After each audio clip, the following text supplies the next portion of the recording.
ವಿಜಯಪುರ ಜಿಲ್ಲೆಯಲ್ಲಿ ಈ ಬಾರಿ ಭೀಕರ ಬರದ ಛಾಯೆ ಆವರಿಸಿರುವಂಥದ್ದು. ಅದರಲ್ಲೂ ಸಹ ಯಾವ ಪ್ರಮಾಣದಲ್ಲಿ ಜಿಲ್ಲೆಯಲ್ಲಿ ಮಳೆಯಾಗಬೇಕಾಗಿತ್ತು ಮಳೆಯಾಗಿಲ್ಲ. ಇದರ ಪರಿಣಾಮವನ್ನು ಈಗ ನಾವು ವಿಜಯಪುರ ಜಿಲ್ಲೆಯ ಲಂಬಾಣಿ ತಾಂಡಗಳಲ್ಲಿ ನೋಡಲಿಕ್ಕೆ ಸಿಗ್ತಾ ಇದೆ.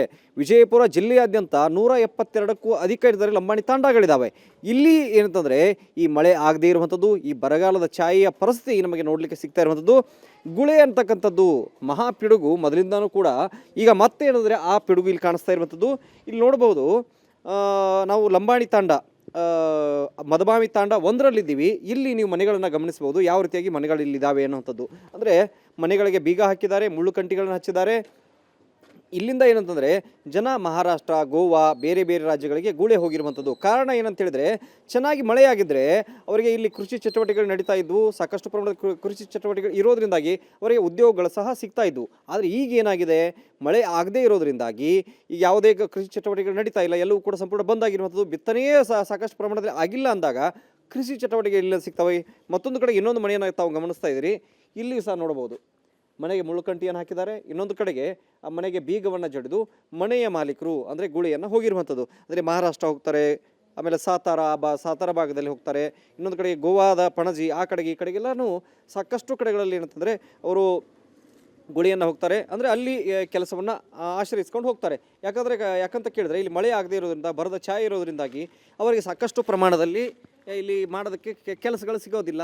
ಕೃಷಿ ಚಟುವಟಿಕೆ ಆರಂಭ ಆದರೆ ಒಂದಿಷ್ಟು ಅವ್ರಿಗೆ ಕೆಲಸಗಳು ಸಿಗ್ತವೆ ಹೊಲಗಳಲ್ಲಿ. ಇಲ್ಲಿ ನೋಡಿದ್ರೆ ಅದಿಲ್ಲ.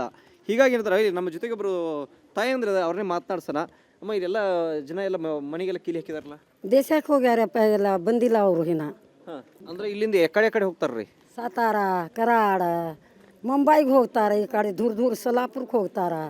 ಹಾಂ, ಹೋಗ್ತಾರೆ. ಹೋಟೆಲ್ ಸಲ ಹೋಗೇಬೇಕಲ್ಲ. ಇಲ್ಲಿ ಚಲೋ ಮಳೆ ಆಗಿತ್ತಂದ್ರೆ ರೀ ಚಲೋ ಮಳೆ ಆದ ಹೊಲ ಮನೆ ಇದ್ದವ್ರು ಉಳ್ಕೋತಾರ, ಹೊಲ ಮನೆ ಇಲ್ಲ ಅವ್ರು ಹೋಗೇಬೇಕಲ್ರಿ ಅವರು. ಹಾಂ, ಹಂಗೆ ಹೋಗ್ತಾರೆ ರೀ. ಹಾಂ, ಈ ಹೋಗುವಾಗೆಲ್ಲ ಮನೆಯೆಲ್ಲ ಹೆಂಗೆ ಕೀಲಿ ಹಾಕಿ ಏನೇನು ಮಾಡ್ತಾರೆ ನೀವು? ಕೀಲಿ ಹಾಕಿ ಹೋಗ್ತಾರ. ಹಿಂದೆ ಇರಬೇಕಲ್ಲ ಅವರು. ಮುಳ್ಳು ಕಂಟಿ ಯಾಕೆ ಹಾಕ್ತಾರೆ ರೀ? ನಾಯಿಗಳು ಇಂಥ ನಾಯಿ ಇದು ಹಾವು ಸೇರ್ತದ ಅದಕ್ಕೆ ಇಟ್ಟು ಹೋಗ್ತಾರೆ ರೀ. ಇವರೆಲ್ಲ ಗುಳೆ ಹೋಗಿ ಎಷ್ಟು ತಿಂಗಳಾತ್ರಿ ಈಗ? ಯಾರು ರೀ? ಇವರೆಲ್ಲ ರೀ ಎಲ್ಲ ಮಂದಿ ಜನ ಆ ಕಡೆ ಹೋಗಿರ್ತಾರೆ. ಯಾರು ಬರ್ತಾರೋ ಯಾರು ಹೋಗ್ತಾರೋ, ಏನೇ ಕಾರ್ಯಕ್ರಮ ಇತ್ತಂದ್ರೆ ಅವ್ರು ಬರ್ತಾರೆ ಹೋಗ್ತಾರೆ ರೀ. ಒಟ್ಟಿಗೆ ಇರ್ಲಾರ್ದಕ್ಕೆ ಹೋಗ್ಬಿಡ್ತಾರೆ. ಮತ್ತೆ ಏನು ಮಾಡೋದು, ಹಿಂಗಿರ್ತದೆ. ಮತ್ತು ಅವ್ರಿಗೆ ಮತ್ತು ಇಲ್ಲಿ ಸಾಧನ ಇರ್ಲಿಕ್ಕಂದ್ರೆ ಆ ಕಡೆ ಹೆಚ್ಚಳತಿ ಮುಖಾದಮ್ ಕಡೆ ಆ ಕಡೆ ಈ ಕಡೆ ತೊಗೊಂಡು ಹೋಗಿರ್ತಾರೆ ರೀ. ಯಾವ ಕಡೆ ಹೋಗಾರ ಹೆಸರು ಇಲ್ಲಿ ಬಂದು? ಅದು ಪೂರಾ ಮಹಾರಾಷ್ಟ್ರ ಹಿಡ್ಕೊಂಡು ಹೋಗ್ತಾರೆ ನೋಡ್ರಿ. ಕರ್ನಾಟಕಗ ಕಬ್ಬಿಗೆ ತೋಡಿ ಹೋಗ್ತಾರೆ.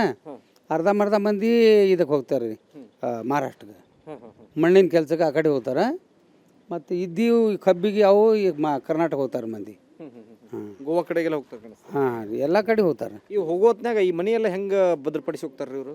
ಬದಲಿಪಡಿಸಿ ಅಂದ್ರೆ ಒಂದು ಇಬ್ಬರು ಮನ್ಯಾಗ ಒಬ್ಬರೇ ಇದ್ರೆ ಇಟ್ಟು ಹೋಗ್ತಾರೆ. ಯಾರು ಅವ್ರ ಮನ್ಯಾಗ ಇರ್ಲಿಕ್ಕಂದ್ರೆ ಎಲ್ಲ ದುಡಿಯವ್ರು ಇತ್ತಂದ್ರೆ ಎಲ್ಲರೂ ಹೋಗ್ಬಿಡ್ತಾರೆ ಅಷ್ಟೇ. ಮತ್ತೆ ಕೀಲಿ ಎಲ್ಲ ಹಾಕ್ತಾರೆ ಮನೆ? ಹ್ಞೂ ರೀ, ಕೀಲಿ ಹಾಕಿ ಹೋಗ್ತಾರೆ ರೀ. ಮತ್ತು ಮುಳ್ಳುಕಂಟಿ ಯಾಕೆ ಹಾಕ್ತಾರೆ ರೀ? ಮುಳ್ಳುಕಂಟಿ ಇವು ನೋಡ್ರಿ ಅವ್ರ ತಲೆ ಇವು ಎಲ್ಲ ನಾಯಿ ನರಿ ಎಲ್ಲ ಇದು ಮಾಡ್ತಾರೆ. ಮತ್ತು ಕಾಗದ ನರಿ ಇದು ನಾಯಿ ನರಿ ಎಲ್ಲ ಇದು ಹೇಳ್ತಾವೆ. ಅದಕ್ಕಿಂದು ಸ್ವಚ್ಛ ಇರ್ಲಾಕ ಅದನ್ನು ಮಾಡ್ತೀವಿ ಅಷ್ಟೇ ರೀ. ನಿಮ್ಮ ಊರಾಗ ಎಷ್ಟು ಮಂದಿ ಹೋಗಿದ್ರ ಅಂದಾಜು ರೀ? ಅಂದಾಜಿಗೆ ನಾವು ಗಣತಿ ಮಾಡಿಲ್ಲ ರೀ. ಅರ್ಧ ರೀ? ಅರ್ಧಕ್ಕೆ ಹೋಗ್ತಾರೆ ರೀ. ಒಂದು ಚಾರಾಣಿ ಭಾಗ ಉಳಿತಾರೆ, ಅರ್ಧಕ್ಕೆ ಹೋಗ್ಬಿಡ್ತಾರೆ, ಬಾರಾಣಿ ಭಾಗ ಹೋಗ್ಬಿಡ್ತಾರೆ ರೀ. ಎಸ್, ನಾವು ಕೂಡ ಕೇಳ್ತಾ ಇದ್ದೀವಿ ಯಾವ ರೀತಿಯಾಗಿ ತಾಂಡಗಳಲ್ಲಿ ಪರಿಸ್ಥಿತಿ ಇದೆ ಅನ್ನೋದನ್ನು ನಾವು ಕೂಡ ಇಲ್ಲಿ ಅವಲೋಕಿಸಿದಾಗ ಗೊತ್ತಾಗುತ್ತೆ. 70% ಇಲ್ಲೇನಿದ್ರೆ ಗುಳೆ ಹೋಗ್ತಾರೆ ಅಂತ ವಿಚಾರಗಳು ಇರುವಂಥದ್ದು. ಯಾಕಂತ ಕೇಳಿದ್ರೆ ಇಲ್ಲಿ ಚೆನ್ನಾಗಿ ಮಳೆ ಆಗಿದ್ದರೆ, ಕೃಷಿ ಚಟುವಟಿಕೆಗಳು ಇದ್ದಿದ್ರೆ ಬೇರೆ ಬೇರೆ ಕಡೆಗಳಲ್ಲಿ ಸುತ್ತಮುತ್ತ ಕೆಲಸಗಳು ಸಿಗ್ತಾ ಇದ್ವು. ಆದರೆ ಈ ಬಾರಿ ಮಳೆಯೇ ಚೆನ್ನಾಗಿ ಆಗಿಲ್ಲ. ಹೀಗಾಗಿ ಏನಂತಂದರೆ ಇಲ್ಲಿ ಬಹಳಷ್ಟು ಪ್ರಮಾಣದಲ್ಲಿ ಜನರು ತಾಂಡಗಳಿಂದ ಈಗ ಗೂಳೆ ಹೋಗ್ತಾ ಇರುವಂಥದ್ದು. ವಿಜಯಪುರದ ಕೇವಣಪ್ಪ ಜೊತೆಗೆ ಷಡಕ್ಷರಿ ಸುವರ್ಣ ನ್ಯೂಸ್.